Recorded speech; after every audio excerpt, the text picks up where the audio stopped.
धाकड़ खबर, बेखौफसुमा बेबाक अंदाज। धाकड़ खबर के न्यूज रूम से मैं आपके साथ हूं अकरम रईस खान। 15-16 जून की रात हुई घटना के बाद कल एक बड़ा अपडेट हुआ बॉर्डर पर। चाइना की सेना बताया जा रहा है, जो मीडिया के मुताबिक रिपोर्ट है, कि 1 से 1.5 किलोमीटर पीछे हट गई है। उसी तरीके से मीडिया दावा कर रहा है कि हमारी सेना भी पीछे हट गई। तो बहुत सारे सवाल पैदा हो रहे हैं। जब प्रधानमंत्री कह रहे थे कि वो हमारी सीमा में आई नहीं है, तो पीछे क्यों हटे? और दूसरा, हमारी फौज जो है, हमारी सेना जो है, वो क्यों पीछे हटी जब वो अपने ही क्षेत्र में थी? इसके अलावा एक सवाल ये खड़ा हो रहा है, क्या क्या देश में अब विदेश मंत्री, रक्षा मंत्री की कोई अहमियत नहीं रही है, या वो उस काबिल नहीं है जिस काबिल एनएसए है? एनएसए ने विदेश मंत्री से बात की, उसके बाद ये स्थिति उभरी जो सूत्रों के हवाले से मीडिया दावा कर रहा है। बहुत सारे और भी सवाल हैं। क्या अब टिकटॉक और तमाम जो ऐप हैं वो चालू हो जाएंगे? क्या अब चीन से इंपोर्ट होने लगेगा? ये बहुत ऐसे सवाल हैं। या इसके सामने सबसे बड़ा सवाल ये है कि असल सिचुएशन है क्या? क्योंकि मीडिया ही तो दावा कर रहा है, सरकार ने तो कोई ऑफिशियल बयान जारी किया नहीं है कि कौन कितना पीछे हटा है, क्या स्थिति है।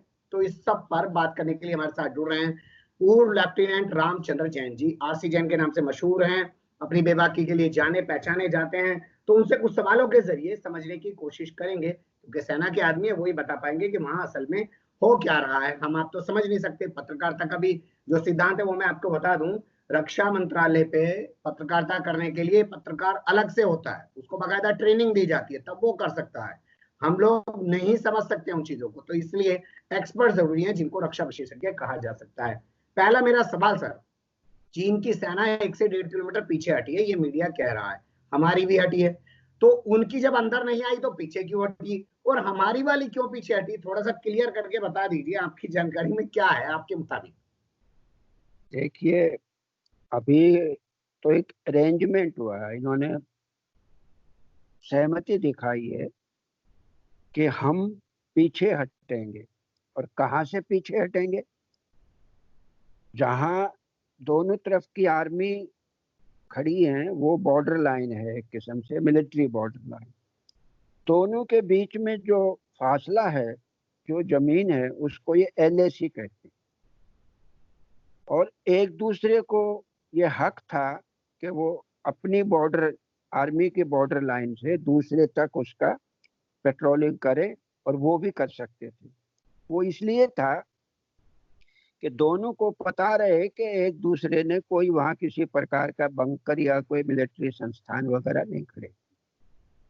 अब सवाल ये आता है बार बार कि हमारे प्रधानमंत्री जी ने कहा था कि मैं 20 जवानों की जो वीरगति है उसको व्यर्थ नहीं जाने दूंगा। एक स्टेटस को है, एक स्टेटस को एंटी। जी। स्टेटस को का मतलब है कि दोनों फौजें जहां पर खड़ी हैं वहीं वैसे डटी रहें। स्टेटस को एंटी का मतलब है कि जो पहले की स्थिति थी वहां पहुंच जाएं। तो स्टेटस को एंट्री में 30 मई को या 5 मई को, 30 जून को जो स्थिति थी कि जिस समय कहा था कि भाई वो हमारे अंदर घुस आए हैं, उस स्थिति पे पहुंच जाएंगे या नहीं।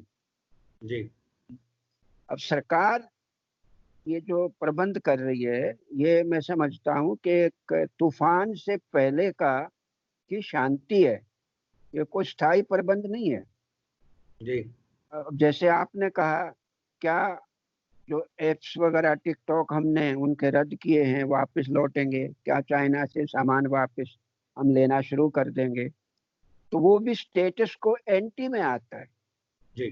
अगर वो रिस्टोर करें अच्छी बात है, जी। लेकिन वो भी स्थायी समाधान नहीं है हमारी बॉर्डर। लेकिन मेरा सवाल बड़ा ये है, आप थोड़ा सा अगर संक्षेप में बता पाइए, एलएससी जो है, लाइन ऑफ एक्चुअल कंट्रोल जो है, ये कितनी सीमा में है? मतलब हम कितनी सीमा के अंदर जा सकते थे, चीन वाले कितनी सीमा के अंदर आ सकते थे? आप कह रहे हैं जो पेट्रोलिंग करने के लिए, वो आखिर कितने किलोमीटर का एरिया है जिसमें आ जा सकते हैं? ये ऐसा कोई निश्चित नहीं है अभी तक, ना ही सरकार ने बताया है, ना हमारी फौजों ने। सही मायनों में उसका मैपिंग भी नहीं हुआ। लेकिन जो चाइना अपना नक्शा पेश करता है वो हमारे काफी आगे तक है।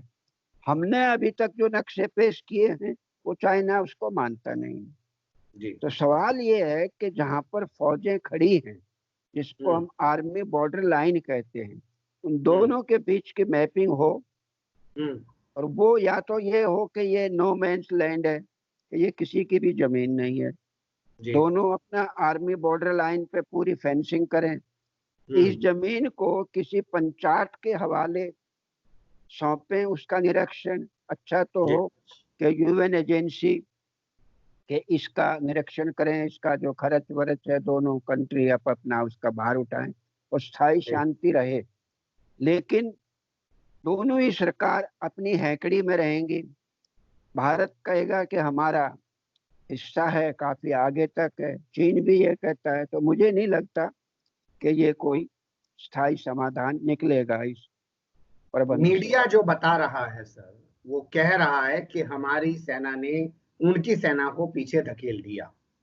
क्या ये सच्चाई है? ये अपनी इच्छा से हटे हैं या इन्हें धकेला गया है? क्योंकि वो शाम के टाइम में जो प्राइम टाइम शो करने आते हैं, हाथ पैर पैर के चीख चीख के बात करते हैं, वो एंकर्स बता रहे हैं वो कि वो सूत्रों के वो हवाले से सब खबर है हमारी सेना ने उनको पीछे धकेल दिया।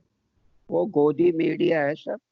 ऐसा कुछ धकेलने का मतलब होता है मुठभेड़, और मुठभेड़ तो कोई हुई नहीं। जी। लेकिन जिस प्रकार का हमारा जो रॉबिन हुड है डोभाल साहब, हर काम जी। इस देश में वही करता है। जी।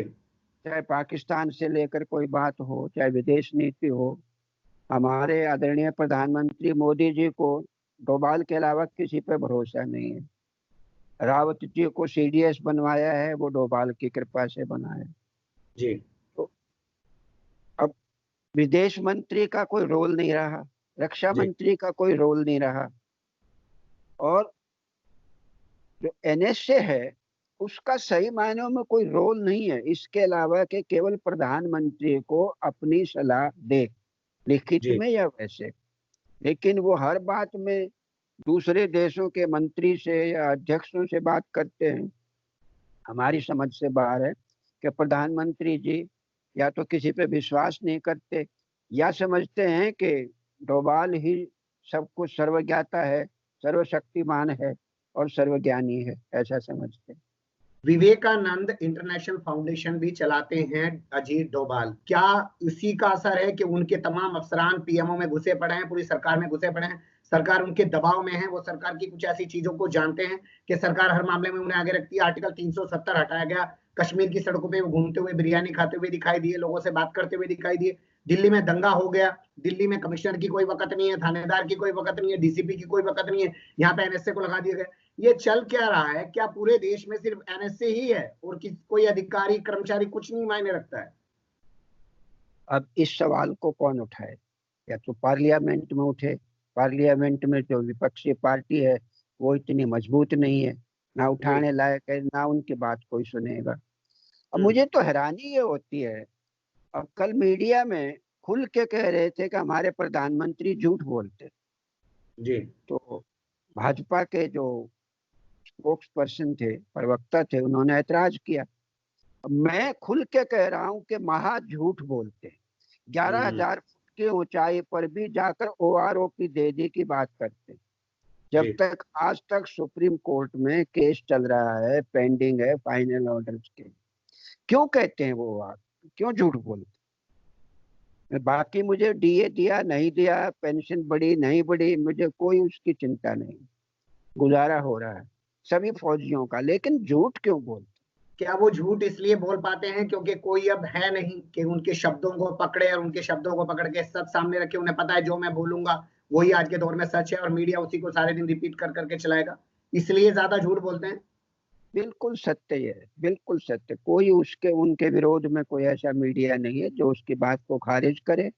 हर बात को उसी को नए नए हेडिंग बना के, जैसे आप कह रहे थे कि धकेल दिया है, कि वो गलत है। ये मतलब एक गलत संदेश जाता है। उनकी भी यहाँ एम्बेसी है, पूरा है, हिंदी के जानकार हैं, वो इसको देखेंगे।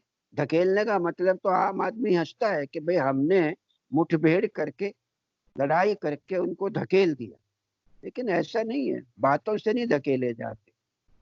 अब इसका देखो क्या परिणाम होता है। मुझे तो नहीं लगता सकारात्मक कुछ होगा, क्योंकि दोनों ही देश जी। जैसा कि बहुत बड़े जो धुरंधर लोग हैं, इस काम में लगे रहते हैं, वो कहते हैं कि चाइना ने अपना चेहरा बचा लिया, फेस शेविंग कर ली, उनका बहुत भारी नुकसान था, बहुत सारे देश उनके विरोध में हो गए, एक दो को छोड़कर। और भारत समझता है कि हमारे पास कुछ जुलाई के एंड तक, जैसा सरकार कह रही है, राफेल आ जाएंगे, कुछ शायद और मिसाइल्स रशिया वगैरह से या कुछ सुखोई वगैरह मिलेंगे, तो हमारी फायर पावर और मजबूत होगी, हम शायद बढ़िया पोजीशन में होंगे, उससे बेहतर पोजीशन में होंगे टकराव के लिए। मैं आपसे एक सवाल बहुत क्लियर सा समझना चाहता हूँ, आप लोग एक्सपर्ट हैं उस फील्ड के। सरकार की तरफ से क्यों नहीं बताया जा रहा है कि कौन पीछे हटा, कितना पीछे हटा, कहां से हटा, किस बात के बाद हटा, किन शर्तों के साथ हटा?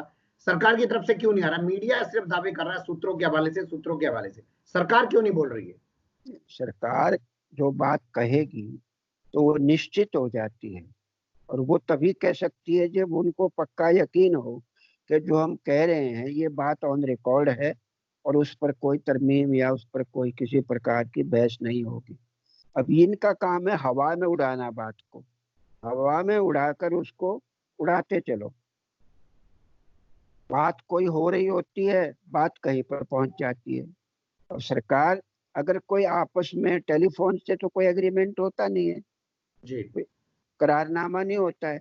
अगर दोनों ने मिलकर, डोभाल साहब ने या विदेश मंत्री ने ऑनलाइन भी कोई एग्रीमेंट तैयार किया हो, तो सरकार बताए कि भाई हमने ये शर्तें और ये बातें तैयार की हैं। हम्म। क्योंकि आज भी हमारे हेलीकॉप्टर घूम घूम के देख रहे हैं कि जी। चाइना कितने पीछे हटा, और उनके ड्रोन भी घूम रहे हैं। ऐसा नहीं है कि वो चुप बैठे हैं, वो भी हम्म। घूमते हैं, देखते हैं, एक दूसरे पर संदेह शक की नजर से देखते हैं। क्या ठीक वैसा ही हो रहा है सर? जब एयर स्ट्राइक हुआ था, दावा किया गया पाकिस्तान में 300 मार दिए बालाकोट के अंदर, मीडिया में चलने लगा, लेकिन सरकार की तरफ से कोई पुष्टि नहीं की गई कि कितने मारे गए, कितने नहीं मारे गए। तो मीडिया ही आज देश चला रहा है क्या सर? हाँ, तो प्रोपगंडा है, जैसे माओ त्से या हिटलर या उसी वहाँ के राष्ट्रपति चला रहे हैं प्रोपगंडा पर। उनका ग्लोबल न्यूज पेपर है, ग्लोबल न्यूज टाइम है। जी। और इसी प्रकार से हमारा मीडिया, यही बातें हैं कि जो प्रधानमंत्री को अच्छा लगे, पीएमओ को अच्छा लगे, वही बात कहते रहो। मुझे तो कभी कभी लगता है कि शायद हेडलाइन वही बना के भेजते होंगे कि आप ये जी। दिखाओ। ये तो एक देश के दुर्भाग्य है। क्या लगता है आपको, ये चीजें सिमट रही हैं अगर पीछे हटने की बात आ रही है, या ये सिर्फ अभी जो है हल्का फुल्का करने के लिए चीजों को, या चीन की कोई ऐसी रणनीति हो कि थोड़ा पीछे हटके और अपने आप को थोड़ा उस जगह पे मजबूत कर ले? चीन की तो निश्चित ही ये नीति है कि वो थोड़ा सा एक आध कदम पीछे लेके अपने को मजबूत करे। और भारत शायद ये समझ रहा है कि हम पहले कोरोना से लड़ लें, हमारी यहाँ से कोरोना से कि उसमें ठीक हो जाए, फिर जाके हम चीन से टकराने की पोजीशन में आए। क्या चीन वाकई में विस्तारवादी नीति पे काम कर रहा है, क्योंकि विकासवाद पे नहीं चल रहा है, जबकि दुनिया की दूसरे नंबर की इकोनॉमी है सर? कि वो तो, आप अगर माओस थॉट पढ़ें, जी। बहुत पहले तो इंडिया में बैन थी वो किताब, जी। 1964 में मेरे हाथ लगी थी कहीं से वो, जी। तो मैंने पढ़ा था। उनकी जो कम्युनिस्ट पार्टी है, उसका लक्ष्य वही है कि हम अपनी पार्टी की विचारधारा को फैलाएं, और वो हिमालय के इस पार दक्षिण में भी आए, पश्चिम में भी आए, हर प्रकार से। और माओ तुमने जो कहा था कि उनके हिसाब से तो उत्तराखंड है, नेपाल है, भूटान है, सिक्किम है, अरुणाचल है, ये सब उन्हीं का है। ये विस्तारवाद की नीति तो है ही। अब विश्व के जितने भी देश हैं, उनको समझना चाहिए। प्रधानमंत्री जी ने अच्छी बात कही कि जी। विस्तारवाद का जमाना नहीं रहा। ठीक है, बड़ी अच्छी बात है। अच्छा होता अगर वो थोड़ा चीन को सीधा सीधा कहते कि मेरे चीनी भाई, राष्ट्रपति महोदय, जी। अभी आप समझ जाओ, अब आगे नहीं बढ़ सकते, विस्तारवाद को हम रोकेंगे, अगर और कोई नहीं रोक पाएगा तो हम रोकेंगे। जी। क्या आपको लगता है प्रधानमंत्री के इतने करीबी संबंध हैं चीन के राष्ट्रपति से, उनके साथ झूला झूलते हैं, चरखा चलाते हैं और तमाम तरह की गलबगियां करते हुए फोटो आती हैं, ये लोग आपस में इस माहौल में डिस्कशन नहीं कर पा रहे हैं, या वो सिर्फ दिखावे के लिए, फोटोग्राफ कराने के लिए उन नजदीकियां दिखाई जाती हैं? मैंने कल ट्वीट किया था कि दो राष्ट्र अध्यक्ष के व्यक्तिगत मित्रता देशों की मित्रता नहीं होती, जरूरी नहीं। जी। क्योंकि मैं ये समझ लूं कि मेरी अकरम भाई से दोस्ती हो गई तो आपके चैनल से, आपके सोशल मीडिया चैनल से वो दोस्ती नहीं है। कल को आप नहीं है, दूसरे आ जाएंगे, तो जी। जरूरी नहीं है कि मेरी वो दोस्ती बनी रहे। मैं आपको हम्म, एक उदाहरण देता हूँ। जी। इंग्लैंड के राजा की स्पेन के राजा की लड़की से शादी हुई थी, इतिहास जी। में है। और उसने दहेज में बॉम्बे फोर्ट का एरिया दिया था इंग्लैंड के राजा को। पहले ये स्पेन के अंडर में था, तो जी। उसके बाद में उनके कितने युद्ध हुए। हम्म, व्यक्तिगत मित्रता अलग होती है, और ये बात इनकी समझ में आना चाहिए। पहले, बिल्कुल। हाँ, पहले बराक ओबामा से दोस्ती लगाई, अब ट्रंप से। ठीक है, उनको सहज रखो, लेकिन ये मत समझो कि हमारी दोनों की दोस्ती हो गई तो हमारे देशों की भी दोस्ती हो गई। ये सोचना मेरे हिसाब से तो गलत है। और शायद चाणक्य ने बहुत पहले कहा था कि आपको नजर रखनी चाहिए, मित्र होने के नाते भी। आप एक राजनीतिक उसमें देश के अध्यक्ष हैं, तो आपकी एक आंख मित्र पे होनी चाहिए और एक देश पे होनी चाहिए। और अपने आप बहुत। को मोदी मोदी जी ने क्या समझा कि मैं पूरे भारतवर्ष से, देश से ऊपर हूँ। अगर मैं हम्म, दोस्ती कर लूंगा तो मेरा देश सुरक्षित है, और मैं दूसरे साथ के साथ देश के साथ मित्रता कर सकता हूँ। मतलब आप ये कहना चाह रहे हैं कि आज जो देश है वो मोदी है, और मोदी जो है वो देश है?